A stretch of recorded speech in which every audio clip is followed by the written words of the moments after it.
Hello, this is T West, and welcome to AfroSynergy. This is breaking news from Libya. Gaddafi has given the rats, or what you call the rebels, until September the 30th to put down their weapons and return home, after which he has indicated Al-Jamahiriya would be taken back. He also indicated the chief of rats, that is, the Transitional National Council, has declared the Libyan tribes of Tavarga, Gaddafi, Varfala as mercenaries. Those three tribes so happens to make up more than 30% of the Libyan people, numbering at least 3 million. NATO has continued to lie about mustard gas in Libya. Tripoli is a very, very big city, and one of the areas is called Abu Salim. Reports from sources in Libya indicates the area of Tripoli has been completely purged of the traitors, and the green flags of Libya are flying high in Abu Salim from the rooftops. You may recall a few days ago that there was a report from the Transitional National Council that its forces pulled back tactically from Bani Walid to allow NATO to bomb Bani Walid more. There was disagreement among NATO and the Transitional National Council as to why the traitorous rebels had pulled back from Bani Walid. The Transitional National Council was saying that NATO instructed them to pull back. However, other reports confirmed that the Libyan forces had mounted an attack upon the rebels, killing several rebels, forcing them to withdraw from around the town of Bani Walid. There were also reports at that time that NATO's special ops forces were trapped in Bani Walid. It has been reported that 56 British SAS soldiers have been taken captive in Bani Walid. Other traitors also surrendered with the British SAS soldiers inside of Bani Walid. It has also been reported that NATO special ops forces have been killed in Abu Salim. In the city of Sirte, Libyan forces have arrested a person operating as a spy for NATO. This spy was providing NATO with GPS coordinates for a bombing inside of Sirte. Also today, 10 persons were killed by NATO's bombing inside of Sirte. Ghadames was completely liberated by Algerian warriors, clearing the road from Algeria to Sirte and Tripoli, according to the latest reports coming in from Libya. We have heard many lies from NATO and from the rebel leadership. However, over the last few days, the Libyan forces have been known to outflank the rebels and NATO mercenary forces on the ground in Libya. And we saw this when they took back Al-Brega. So this is the latest report on Libya, on what's happening in Libya. As you know, the Western media wants to keep you in the dark as to what's happening there.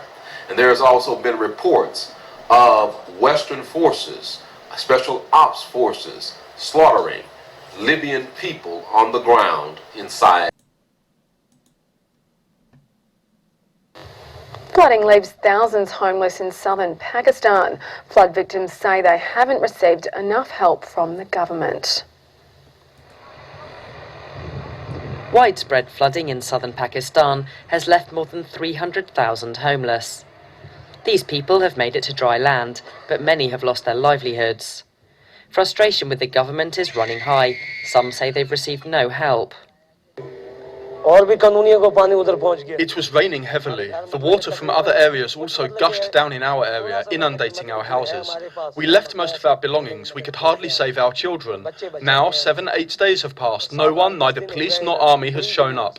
Other people are getting rations and everything, but we get nothing. If we get food for the morning, we don't get to eat at night.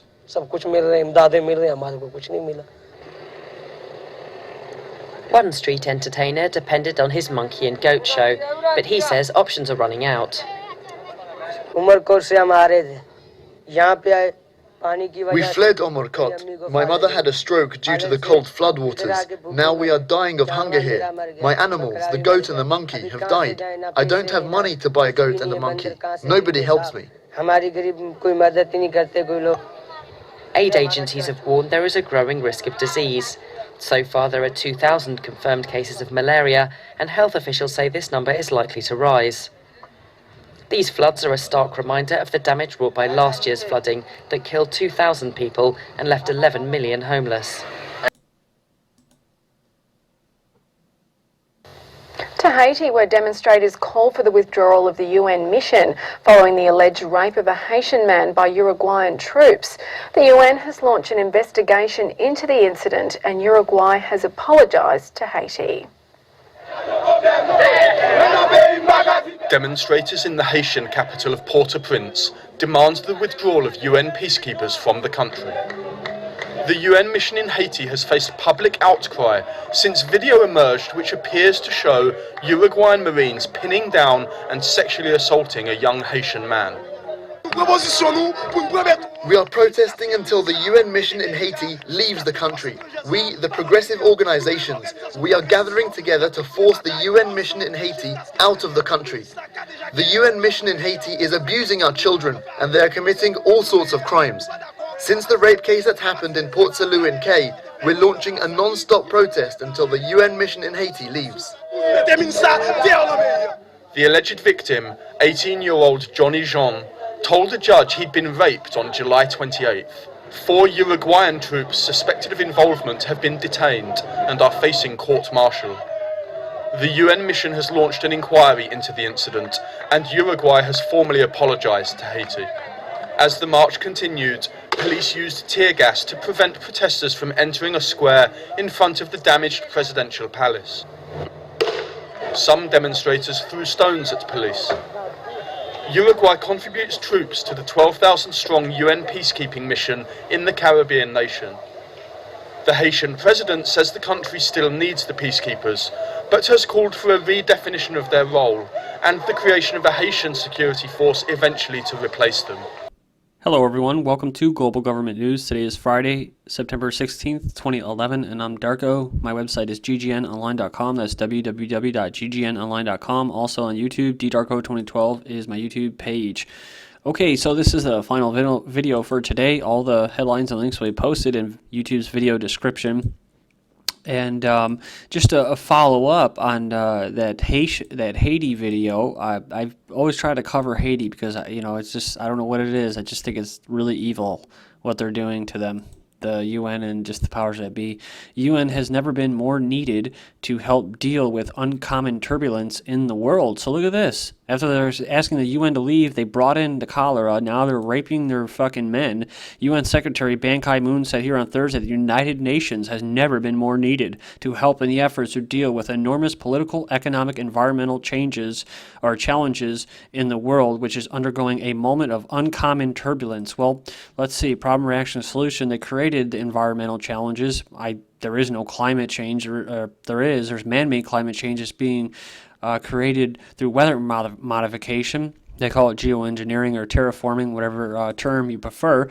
Economic warfare, wish that thing would stop coming up. Economic warfare is another form, basically a rigged economy. All of these collapses and Eurozone crisis, all these crises are all staged and manufactured to consolidate power and wealth into fewer and fewer hands and to set up their big infrastructure, global infrastructure. And of course, all the political thing is just another charade. So it's all manufactured, all fake, well, it's real. I mean, it does affect people, but it's all fabricated, manufactured. So, and it's all for what? Just like World War II was manufactured, Pearl Harbor was allowed to happen. They built up Japan and cut off their oil, and then the Japanese did what they do best. They did a kamikaze strike, and the U.S. did exactly what they do best, which is like the 9/11. They just allowed them to attack them to build up support.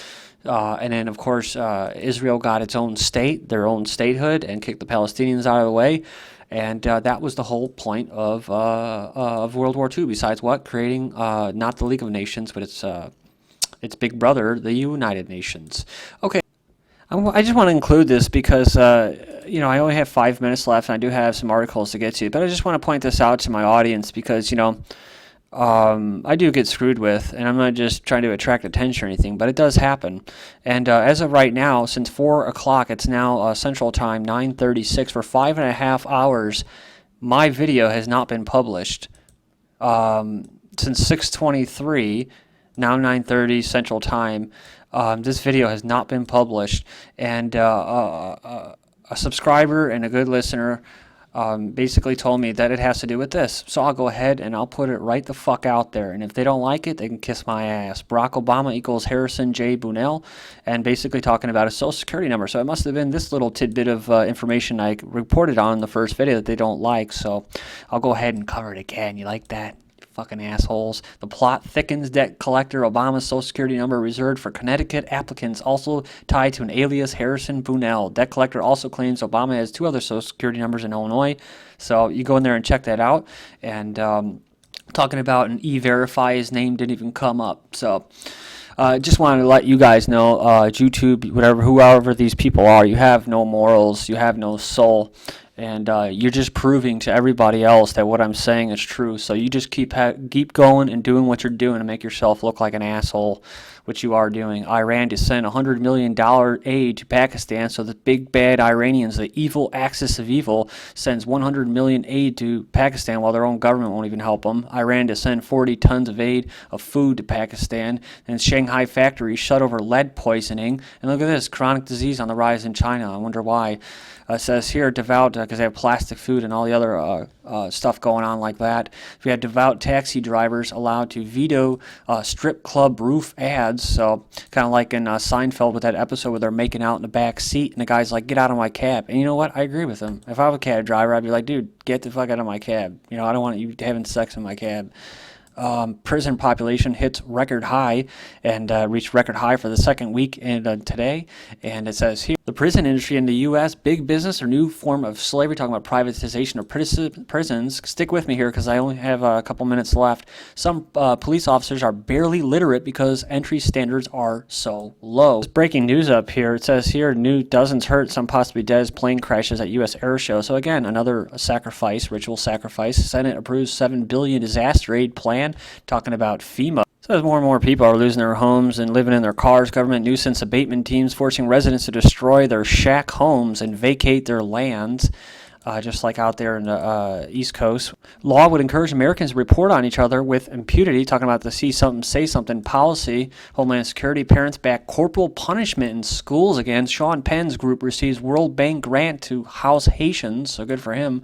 2 members of staff at care home sacked after locking mentally ill into cupboards. Then group urges U.S. to adopt electronic ID cards for those old pesky citizens. UN calls summit on spread of lifestyle diseases, talking about bad diet, alcohol, and smoking. Then sex education will not be taught to children as young as 5. And another story, a man murders his children and his wife and himself after she leaves him. Then we have Canadian mother strangles newborn, gets no jail time, and judge defends it by comparing it to abortion. Next up, we have courthouse. Mom says prickly school cop killed her son. Then 2 Boston hospitals mandating flu shots for workers. Merck vaccine scientists admitted presence of AIDS and cancer viruses in vaccines. The Nestle Glaxo lobby UN over biggest epidemic battles since AIDS. Then Gardasil HPV vaccine found contaminated with recombinant DNA that persists in human blood. Check more kids visiting hospitals for ingesting parents' meds. Then big drop in children under 5 dying, says UN report. Shy children at risk of being diagnosed with mental disorder. Then we have smoking rate hits all-time low. Of course, the revenue will too. So what are you going to do about that? Breast cancer rates increase worldwide, so it doesn't really matter. Eugenics still goes forward. Natural News obtains documents providing FDA abducted an American citizen in a legal war against herbal cancer cure. Their new FDA mandate set to ban your supplements. Scientists find Gulf War veterans have chronic abnormal blood flow in brains, and secret government experiments come to light. Check that out. And then more eugenics in Australia, talking about that. Third sex, Australian passports now have 3 gender options. Then moving on, Nobel Prize winning physicist resigns over cold summer, blame for low butterfly count in UK. Must be global warming. Ontario school cuts Wi-Fi over safety concerns, just like Wi-Fi refugees shelter to get away from Wi-Fi. West Virginia, this is GGN, and I'm Darko. Thank you.